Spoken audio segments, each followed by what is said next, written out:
ગણેશ વિસર્જન એક હિન્દુ ધર્મમાં મહત્વપૂર્ણ ધાર્મિક વિધિ છે જે ગણેશ ચતુર્થીના 10 દિવસની ઉજવણી પછી અનંત ચતુર્દશીના દિવસે કરવામાં આવે છે। આ દિવસે ભક્તો ભગવાન ગણેશની મૂર્તિઓને પાણીમાં વિસર્જન કરીને વિદાય આપે છે।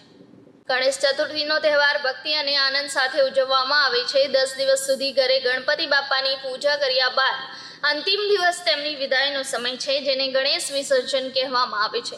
હિન્દુ ધર્મમાં ગણેશ વિસર્જનનું ખૂબ જ ધાર્મિક મહત્વ માનવામાં આવે છે। એવું માનવામાં આવે છે કે ગણેશ ચતુર્થીના તહેવાર પર ગણપતિ બાપા તેમના ભક્તોના ઘરે આવે છે અને તેમને આશીર્વાદ આપે છે અને પછી એક વર્ષ માટે વિદાય લે છે। વિસર્જન દરમિયાન ગણપતિ બાપા પાણીમાં ડૂબી જાય છે અને આવતા વર્ષે ફરી આવવાની ખુશી સાથે વિદાય લે છે।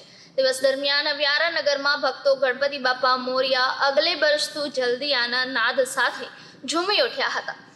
આશરો ભીની આંખે ગણપતિ બાપાનું વિસર્જન કરવામાં આવ્યું હતું। વિસર્જન પહેલા ગણપતિ બાપાની વિધિવત પૂજા કરી અને પછી આરતી કરી પછી આવતા વર્ષે ફરીથી આવવાની ઈચ્છા સાથે ગણપતિને ભક્તો દ્વારા વિદાય આપવામાં આવે છે। તાપી જિલ્લામાં મૂર્તિના કદ પ્રમાણે વિસર્જન કરવામાં આવ્યું હતું, જેમાં નાના કદની મૂર્તિઓને વ્યારા ખાતે કૃત્રિમ તળાવમાં તેમજ મોટા કદની મૂર્તિઓને ટીચકિયા ગામેથી પસાર થતી નદીમાં ચુસ્ત પોલીસ બંદોબસ્ત સાથે શાંતિપૂર્ણ માહોલમાં ગણપતિ બાપાનું વિસર્જન કરવામાં આવ્યું।